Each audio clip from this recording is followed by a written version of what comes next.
আজকে আরেকটা problem solve করব।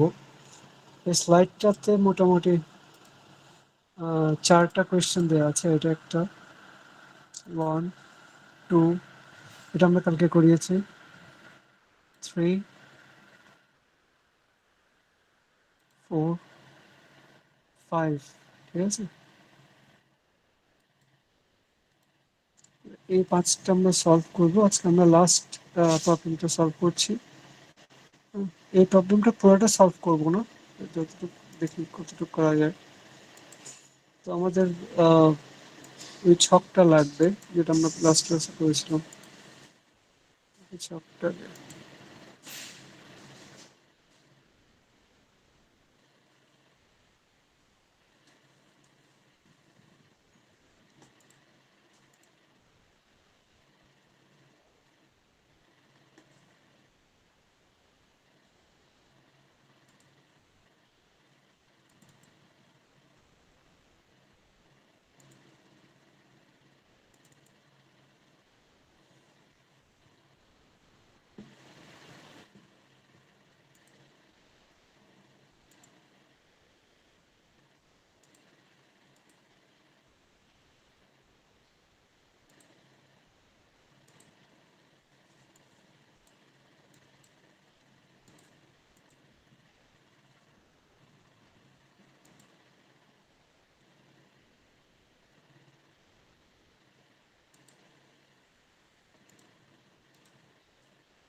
সেই ছকটা আমরা গতকাল শেয়ার করেছিলাম। এটা পুরোটাই আমাদের লাগবে, নিয়ে নিই। এটা কিন্তু মুখস্থ থাকতে হবে, নাহলে করতে পারবেন না। কপি করলাম।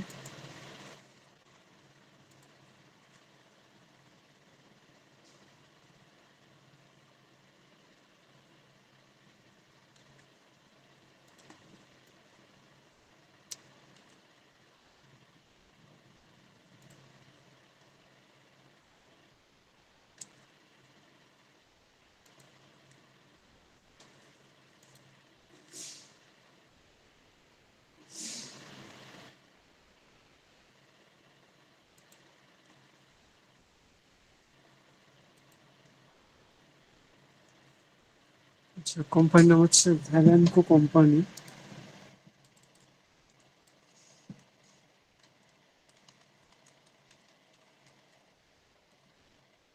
এর 3টা ছক। আমার প্রথমে হচ্ছে schedule of cost of goods manufactured,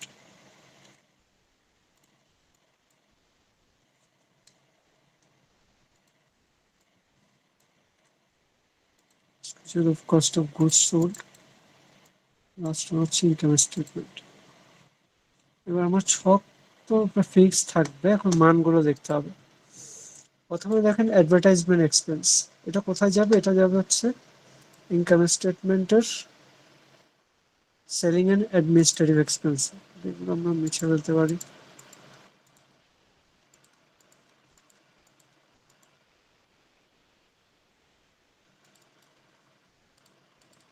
first হচ্ছে অ্যাডভার্টাইজমেন্ট এক্সপেন্স।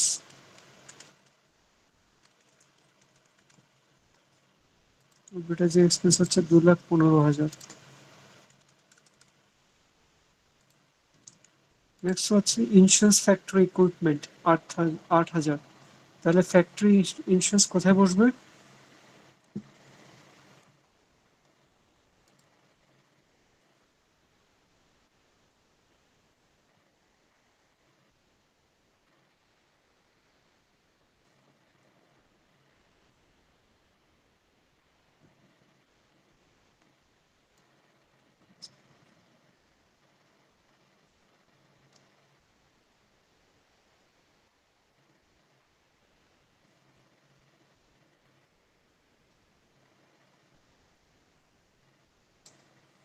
ইন্স্যুরেন্স ফ্যাক্টরি কোথায় বসবে?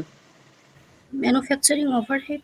হ্যাঁ, ম্যানুফ্যাকচারিং ওভারহেড, এই যে ইন্স্যুরেন্স ফ্যাক্টরি।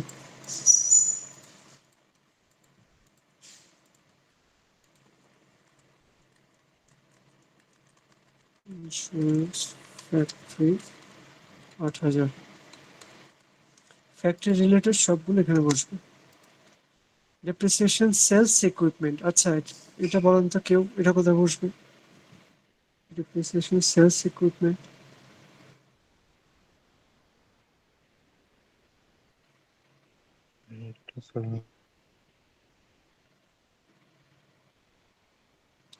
বুঝিনি। ইনকাম স্টেটমেন্টে। হ্যাঁ, ইনকাম স্টেটমেন্টের administrative expense. Depreciation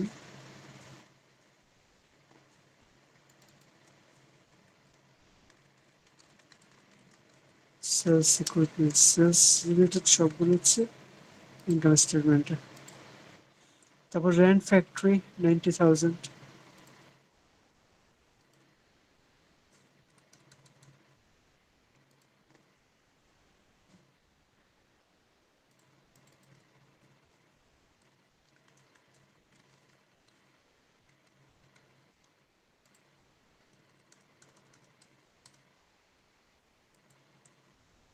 Utilities factory 52,000।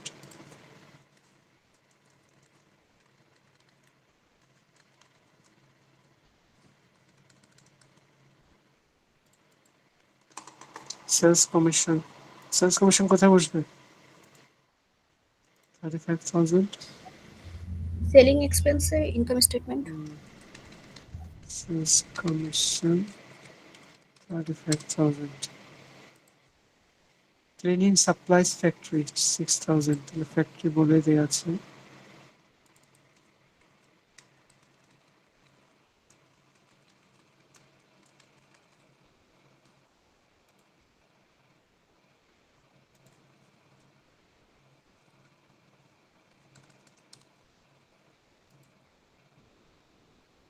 Depreciation factory equipment এখানে বসবে।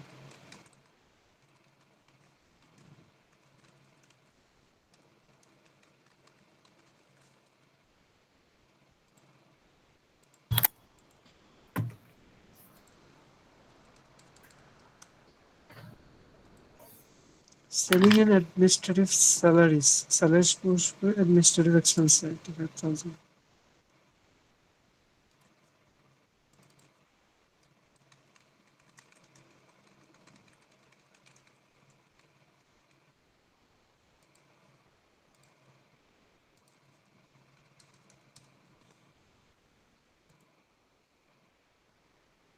Maintenance factory 74,000।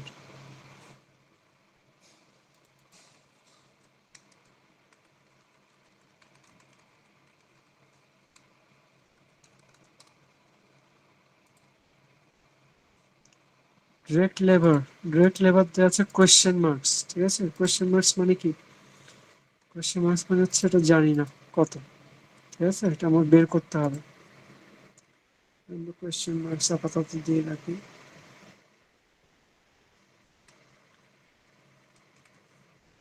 বের করতে হবে। Purchase of raw materials 2,60,000। Purchase of raw materials কই? Raw material purchase 2,60,000। 2,60,000। তাহলে এখানে যে মানগুলো দেওয়া আছে এগুলো বসিয়ে ফেললাম। এবার আসো raw materials beginning of the year, ending of the year. Raw materials দেওয়া আছে 50,000 40,000। Raw materials beginning of the years হচ্ছে 50,000 আর এন্ডিং আছে 40,000। আচ্ছা, আর কি দেওয়া আছে দেখি। Work in process beginning question marks, beginning কই? বিগিনিং হচ্ছে কোয়েশ্চেন মার্কস। এন্ডিং দেওয়া আছে 33,000। এন্ডিংটা বসে।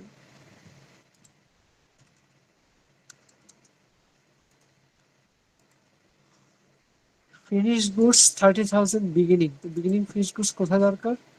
এখানে বিগিনিং ফিনিশ গুডস 30,000,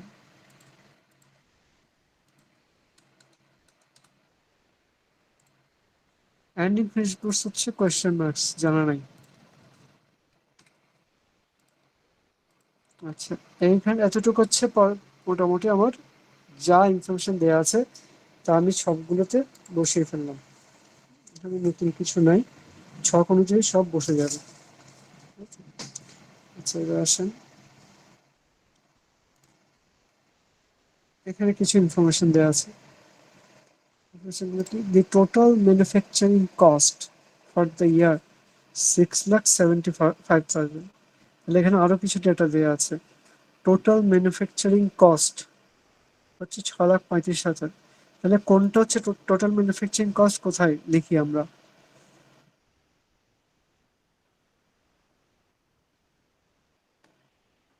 কেউ বলেন তো দেখি, টোটাল ম্যানুফ্যাকচারিং কস্ট আমরা কোথায় বসাবো?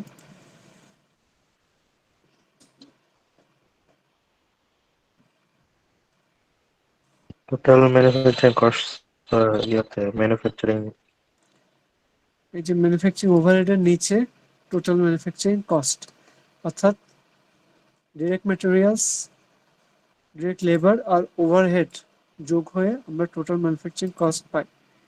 তাহলে প্রশ্নে দেওয়া টোটাল ম্যানুফ্যাকচারিং কস্ট দেওয়া আছে 6,75,000। তাহলে এটা আমরা বসিয়ে ফেলি 6,75,000। আচ্ছা, আরো কিছু দেওয়া আছে। The cost goods available for sale, এই নামগুলো খুব ইম্পর্টেন্ট, ঠিক আছে? এই নামগুলো হুবহু যেমন এই ডেটাটা যে দেওয়া আছে, এই নামটা যেখানে আছে সেখানেই বসাতে হবে। Cost of goods available for sale 7,20,000। তাহলে অ্যাভেলেবল ফর সেল হলে এটা ফিনিশ প্রোডাক্টস এর পরে। এই যে দেখেন, beginning finish goods, cost of goods manufacture, cost of goods available for sale, ঠিক আছে? যে cost of goods available for sale 7,20,000, 7,20,000।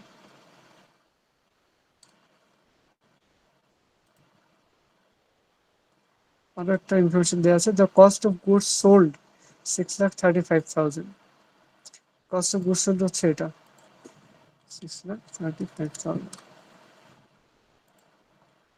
এই সব সব ডেটা দেওয়া আছে যেগুলো আমার ছক অনুযায়ী সবগুলো বসিয়ে ফেললাম। এখানে নতুন ছক কিছু ইনক্লুড করা হয়নি, কিছু করা হয়নি, ঠিক আছে? যা যেরকম ছিল সেরকমই জাস্ট মানগুলো বসালাম, ঠিক আছে? এবার বলছে প্রথম রিকোয়ারমেন্টটি, prepare a schedule of cost of goods manufactured, অর্থাৎ প্রথমটা cost of goods, schedule of cost of goods manufactured and the cost of goods sold section of the company's income statement for the year। অর্থাৎ cost of goods sold এই সেকশনটা income স্টেটমেন্টের, এই cost of goods sold সেকশনটা, অর্থাৎ প্রথম দুইটা করতে বলেছে, schedule of cost of goods manufactured, একটা হচ্ছে কস্ট অফ গুডস সোল্ড। তাহলে প্রথম রিকোয়ারমেন্ট হচ্ছে এই দুইটার কাজ করা আছে, করি তাহলে। এখন এখন আমরা দেখি কি কি আমাদের মিসিং আছে। নাহলে তো সব ডেটাই দেওয়া আছে, মিসিং গুলো বের করতে হবে। ফার্স্টে দেখেন, বিগিনিং র মেটেরিয়ালস দেওয়া আছে, র মেটেরিয়ালস পারচেস দেওয়া আছে। তাহলে আমরা raw materials available for use সেটা বের করতে পারবো। অ্যাভেলেবল ফর ইউজ হচ্ছে দুটো যোগ 3 লাখ করে দিলে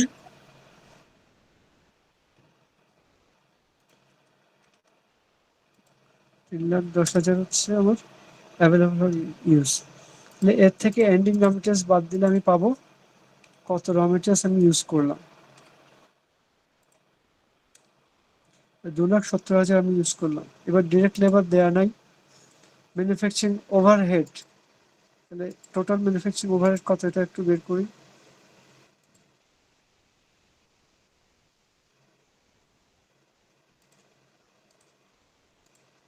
টোটাল ম্যানুফ্যাকচারিং ওভারহেড হচ্ছে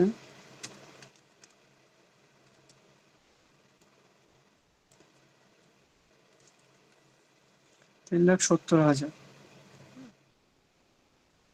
এবার দেখলাম কি টোটাল ম্যানুফ্যাকচারিং কস্ট দেয়া আছে অলরেডি। তাহলে টোটাল ম্যানুফ্যাকচারিং কস্ট দেয়া আছে, আমরা পেয়েছি ম্যাটেরিয়াল ইউজড অর্থাৎ র মেটেরিয়ালস কত ইউজ করেছি সেটা পেয়েছি, ওভারহেড পেয়েছি 3,70,000।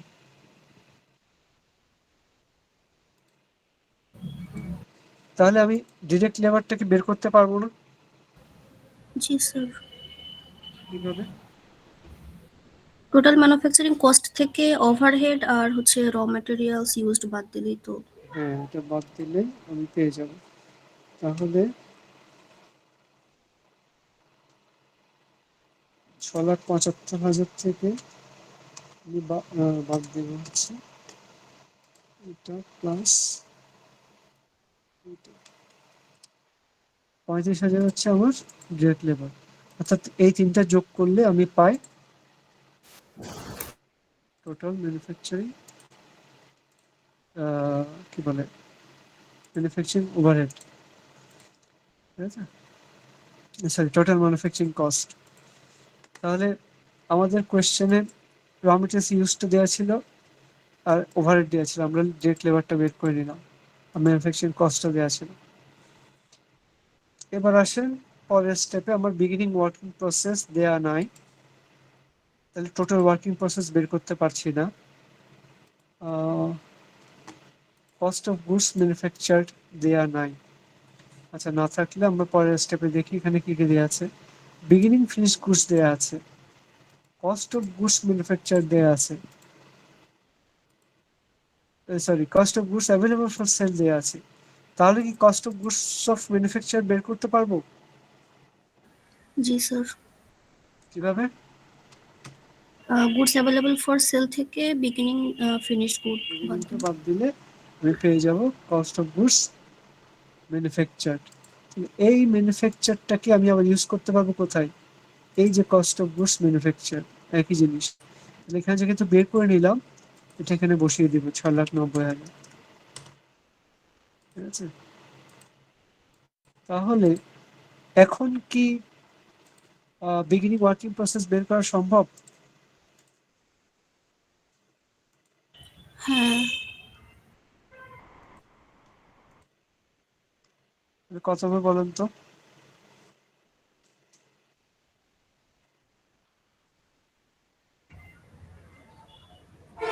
ম্যানুফ্যাকচার থেকে এন্ডিং ওয়ার্ক প্রসেস বাদ দিলে টোটাল ওয়ার্কিং প্রসেস বের হবে।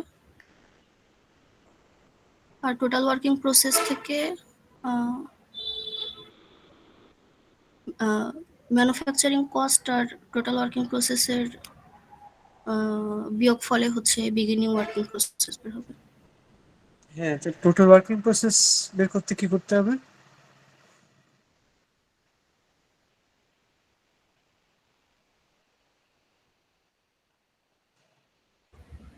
কস্ট অফ গুড ম্যানুফ্যাকচার থেকে এন্ডিং ওয়ার্কিং প্রসেসটা বাদ দিতে হবে।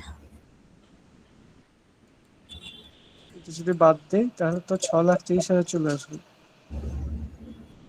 তখন আবার এটা থেকে বাদ দিলে কি আগেরটা আসবে? স্যার যোগ করতে হবে। করা হ্যাঁ, লাগবে। উল্টো যেমন বলছি। 10 থেকে যদি আমি 7 বাদ দিই, নিচে আসবে 3।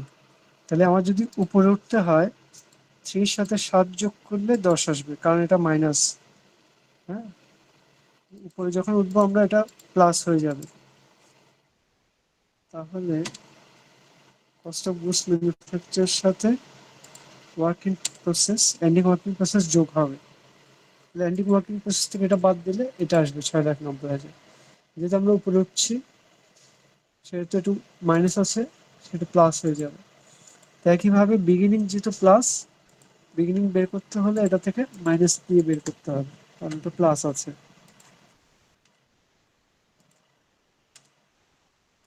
ঠিক আছে।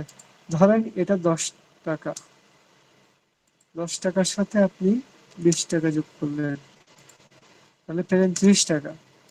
30 টাকা থেকে 12 টাকা বাদ দিলেন, পেলেন 18 টাকা, ঠিক আছে। এখন আপনার বিগিনিং দেওয়া নেই,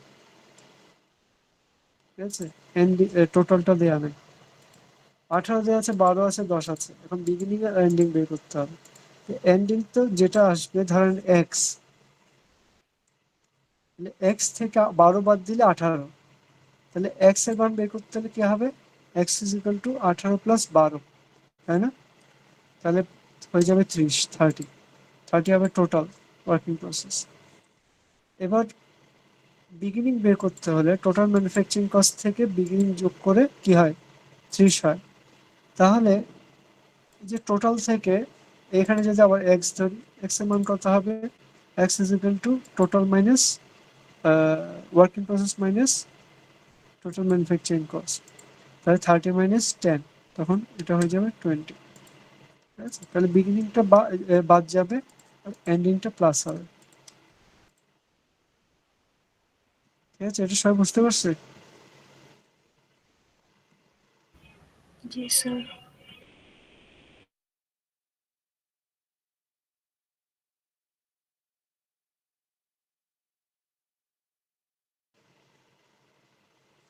আচ্ছা, তাহলে তাহলে হয়ে গেল, আর শুধু এটা বাকি আছে এন্ডিং, এটা বের করতে হবে। তাহলে এটা বের করতে, এটা তো ইজি, কি করতে হবে, কস্ট অফ গুডস সোল্ড দেওয়া আছে, cost of goods available for sale দেওয়া আছে, তাহলে এটা এন্ডিং ফিনিশ গুডস।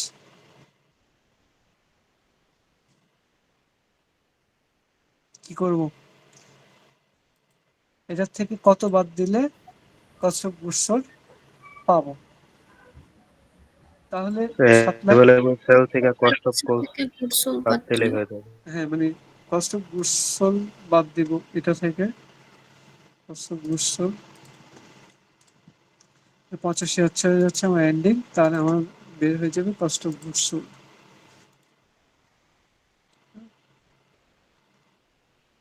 জাস্ট এটা সিম্পল ম্যাথমেটিক্যাল ইয়ে দিয়ে যোগ বিয়োগ করে হিসাবগুলো বের করে নিতাম। ঠিক আছে, এটা আমাদের ফার্স্টের ম্যাথটা শেষ। সেকেন্ড ম্যাথে বলছে assume that dollar amounts given above are for the equivalent of 30,000 units, অর্থাৎ এই যে খরচগুলো দেওয়া আছে এগুলো হচ্ছে 30,000 ইউনিটস এর জন্য, মানে প্রোডাক্ট তৈরি করার জন্য। Compute the average cost per unit for direct materials used and compute the average cost per unit for rent on the factory. তো দুটো জিনিস বের করতে বলছে, একটা হচ্ছে cost per unit for direct materials, average cost, আর average cost per unit for rent on factory। খুব ইজি। average মানে কি বুঝি, গড়। average বলতে কি বোঝায়,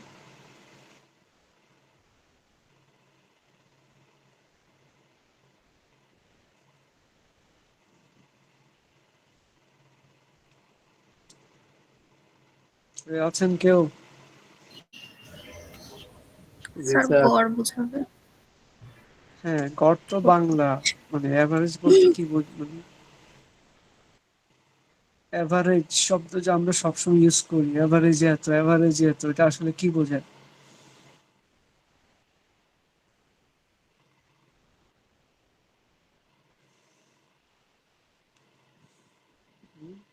মিন, মিডিয়ান, এগুলো পড়ছেন না? অ্যাভারেজের সূত্র জানেন? জি স্যার।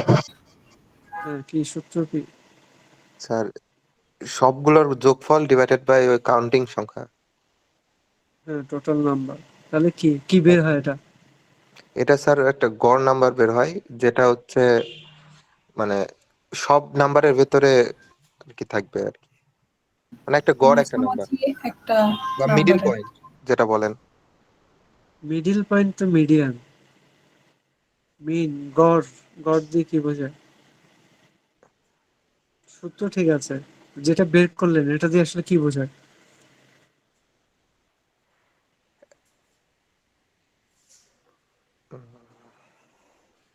ধরেন একটা এটাই স্যার এবারে। একটা ক্লাসরুমে 10 জন স্টুডেন্ট আছে। জি। হ্যাঁ, সবার 10 জন স্টুডেন্ট, টোটাল নাম্বার আসলো একটা সাবজেক্টে 100 নম্বরের পরীক্ষায় টোটাল নাম্বার আসলো 900। ঠিক জি। আছে, আবার অ্যাভারেজ করলে আসবে 90, হুম। তাই না? জি। ঠিক আছে? তো এবার এই 90 দিয়ে কি বোঝাচ্ছে? যে আমি বললাম অ্যাভারেজ বের হলো, অ্যাভারেজে 90। এটাকে যদি আপনাকে এক্সপ্লেন করতে বলেন কি বলবেন? সব নাম্বারকে আপনার হচ্ছে সংখ্যা মানে যে কয়টা সাবজেক্ট সেটা দিয়ে ভাগ স্যার। হ্যাঁ, সেটা তো রুলস, সূত্র। বের করলাম মান, 90 আসলো। 900-কে টোটাল আসলো 900। 1000-এর পরীক্ষা হয়েছে, মানে প্রত্যেকজন 100 করে নাম পরীক্ষা দিয়েছে, কিন্তু টোটাল নাম্বার আসলো 900, তাহলে অ্যাভারেজ আসলো কত? 90। এই অ্যাভারেজ 90, এটা এটা আপনি কি ব্যাখ্যা দিবেন? মানে এটা কি কি বোঝাচ্ছে? স্যার সাধারণ একটা নাম্বার সব ডেটার মধ্যে এরকম কিছু। আর সর্বোচ্চ সংখ্যক স্টুডেন্ট মানে সবচেয়ে বেশি সংখ্যক স্টুডেন্ট 90 নাম্বার পাইছে। হয় নাই? আর কেউ?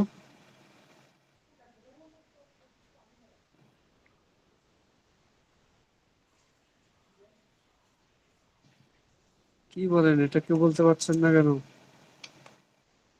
সারাক্ষণ আমরা অ্যাভারেজ অ্যাভারেজ করি না। আচ্ছা, 90 অ্যাভারেজ বোঝাচ্ছে প্রত্যেকটা স্টুডেন্ট 90 করে পেয়েছে, মানে 90 করে পেয়েছে মানে অ্যাভারেজে ধরে নেওয়া হচ্ছে 90 করে পেয়েছে। ঠিক আছে? মাথা অ্যাভারেজ মানে প্রত্যেকজন, একটা স্টুডেন্ট 90 করে পেয়েছে। ঠিক আছে? কারণ 90-কে যদি আমি 10 দিয়ে গুণ দিই 900 হয়, তার মানে প্রত্যেকটা স্টুডেন্ট 90 করে পেয়েছে। কিন্তু রিয়েলিটি এমন না, রিয়েলিটি কেউ বেশিও পেতে পারে, কেউ শূন্যও পেতে পারে। হ্যাঁ, কারণ টোটাল হচ্ছে 900, সেজন্য আবার স্ট্যান্ডার্ড ডিভিশন করা হয়। হ্যাঁ, সেটা আরেকটা স্ট্যাটিস্টিক্সের আরেকটা স্টেপ। ফার্স্ট স্টেপ হচ্ছে গড়, মানে গড়ে প্রত্যেকে 90 করে পেয়েছে ধরা হয়, অ্যাভারেজ যখন বলে। হ্যাঁ, অ্যাভারেজ মানে হচ্ছে একজনের মান বা একটার মান। একটার মান অ্যাভারেজে কত, মানে একজন কত করে পেতে পারে। ঠিক আছে? জি। এমন না যে 90টা হাইয়েস্ট, কারণ 90 বেশিও পেতে পারে, 100 পেতে পারে, 100-তে 100। ঠিক আছে? এটা কত বেশি কম বলা যায় না, এটা বোঝার জন্য আবার আমাকে স্ট্যান্ডার্ড ডেভিয়েশন করতে হয়, কারণ ওটা প্রতিটা মানের সাথে পার্থক্য ধরা হয়। যাই হোক, আমরা স্ট্যাটিস্টিক্স করতেছি না, আমরা পড়ছি এখানে ম্যাথ অ্যাকাউন্টিং, যেখানে হচ্ছে 30,000 হচ্ছে কি বলছে কি 30,000 ইউনিট, অর্থাৎ 30,000 ইউনিট প্রোডাকশন করা হয়েছে। তাহলে বলছে অ্যাভারেজ কস্ট পার ইউনিট, তার মানে কি কয়টা ইউনিটের জন্য আমার বের করতে হবে? আমাকে বের করতে হবে একটা ইউনিটের খরচ কত, মানে একটা ইউনিটের প্রথমটা কি ডিরেক্ট ম্যাটেরিয়ালস, অর্থাৎ একটা ইউনিটের জন্য কত ডিরেক্ট ম্যাটেরিয়ালস লাগে। আর একটা হচ্ছে রেন্টের জন্য, ভাড়ার জন্য একটা ইউনিটের জন্য কত টাকা ভাড়া দিতে হয়। তাহলে একটা ইউনিটের বের করতে হলে জাস্ট আমাকে 30,000 হচ্ছে টোটাল, এই 30,000 দিয়ে আমাকে টোটালটা ভাগ করতে হবে। তাহলে প্রথম হচ্ছে ডিরেক্ট ম্যাটেরিয়ালস, এটা খুব ইজি সিম্পল ব্যাপার। চলেন ডিরেক্ট ম্যাটেরিয়ালস দেখি। ডিরেক্ট ম্যাটেরিয়ালস ইউজ নাকি ম্যাটেরিয়ালস আর লেবার? ম্যাটেরিয়ালস। আচ্ছা, তাহলে ডিরেক্ট ম্যাটেরিয়ালস ইউজ করলাম হচ্ছে 2,70,000। আমি এখানেই করে ফেলতেছি। Average per unit cost of direct materials সমান কি হবে? 2,70,000 ডিভাইডেড বাই 30,000। আর হ্যাঁ, এটা তো সরাসরি চলে আসছে।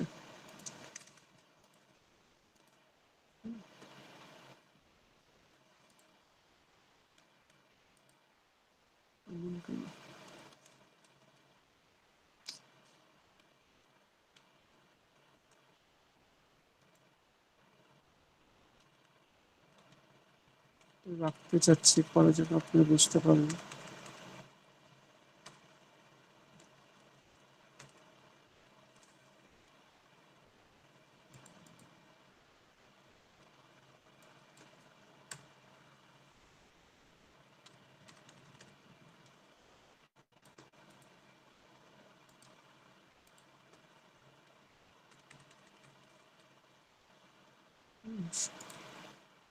সমান 3।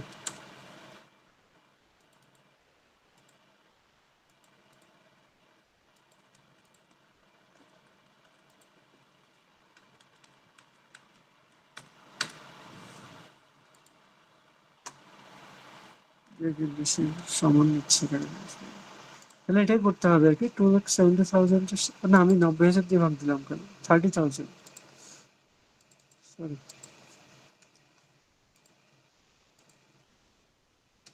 9 হবে। তাহলে পার অ্যাভারেজ ইউনিট, একটা ইউনিটের জন্য কস্ট হচ্ছে 9 টাকা। একইভাবে আমরা যদি factory building, rent for rent rent হচ্ছে 90,000, তাহলে average cost per unit rent factory হবে কত? ফ্যাক্টরি হচ্ছে 90,000 ডিভাইডেড বাই 30,000, তাহলে হবে 3। ঠিক আছে, এটাই গেল 2 নম্বর। 3 বলছে assume that in the following year the company expects to produce 50,000 units। আচ্ছা, করেছে হচ্ছে এটা 30,000 ইউনিট জন্য ছিল, এবার বলছে এক্সপেক্ট করছে 50,000 ইউনিট প্রডিউস করবে। তাহলে what average cost per unit and total cost would you expect to be incurred for direct materials? For rent on the factory, assume that direct materials is a variable cost and the rent is fixed. আচ্ছা, এটা লাগবে না, এই লাইনটা দরকার নেই। আমার লাগছে কি হোয়াট করতে চাচ্ছে 50,000 unit, what average cost per unit and total cost would you expect to be incurred for direct materials? মানে একই প্রশ্নের দুইটা কোয়েশ্চেনই, আবার একটা বলছে হচ্ছে average cost per unit and total cost would you expect to incur for direct materials? অর্থাৎ 50,000 ইউনিটের জন্য আমার পার ইউনিট কত হবে কস্ট, আর টোটাল কস্ট কত হবে, আর for rent on the factory building ভাড়ার জন্য কত হবে। এই প্রশ্নটা কি বুঝছেন?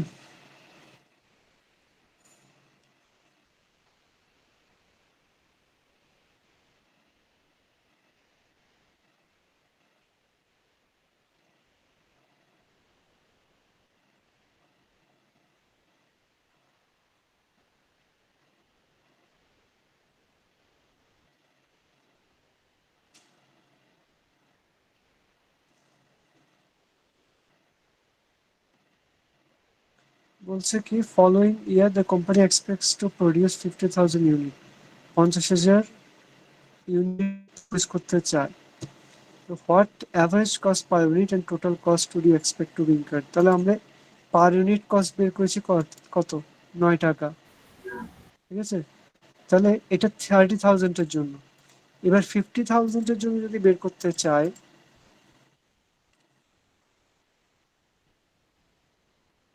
50,000-এর জন্য যদি টোটাল কস্ট বের করতে চাই, আমার কি করতে হবে?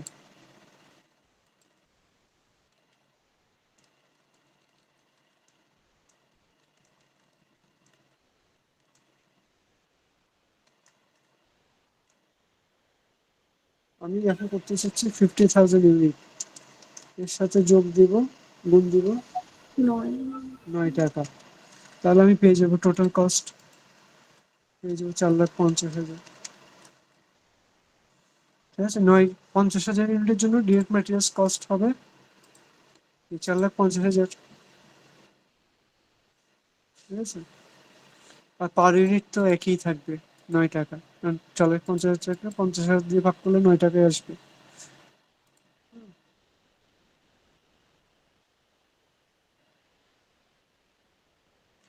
রেন্ট কি হবে, রেন্ট ফ্যাক্টরি, রেন্টটা তো চেঞ্জ হবে না, মানে রেন্ট যেটা থাকবে সেটা তুমি মানে 30,000 হোক 50,000 হোক, যত ইউনিটে হোক রেন্টের ভাড়া একই থাকবে। তাহলে রেন্ট ফ্যাক্টরি হবে পার ইউনিট একই থাকবে, 3 টাকা, না সরি কমে যাবে, 90,000 ডিভাইডেড বাই তখন 50 হবে।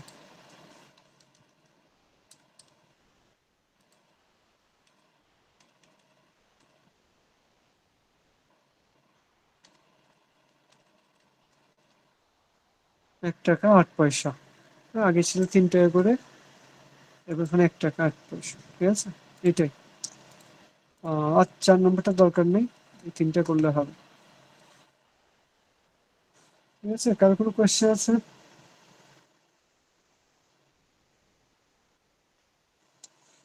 আচ্ছা, এখান থেকে এটাই সবচেয়ে কঠিন ছিল, মানে তুলনামূলকভাবে।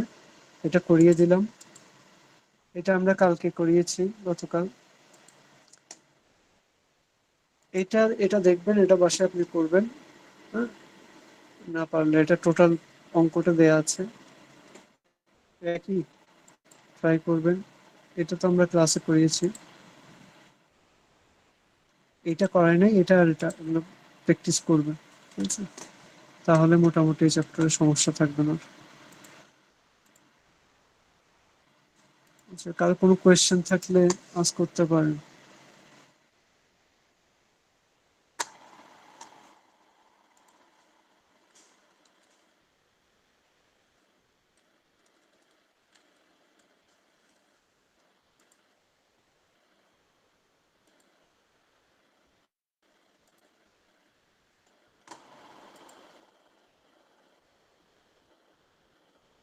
স্যার আমাদের ফাইনালের আগে আর কয়টা চ্যাপ্টার আছে?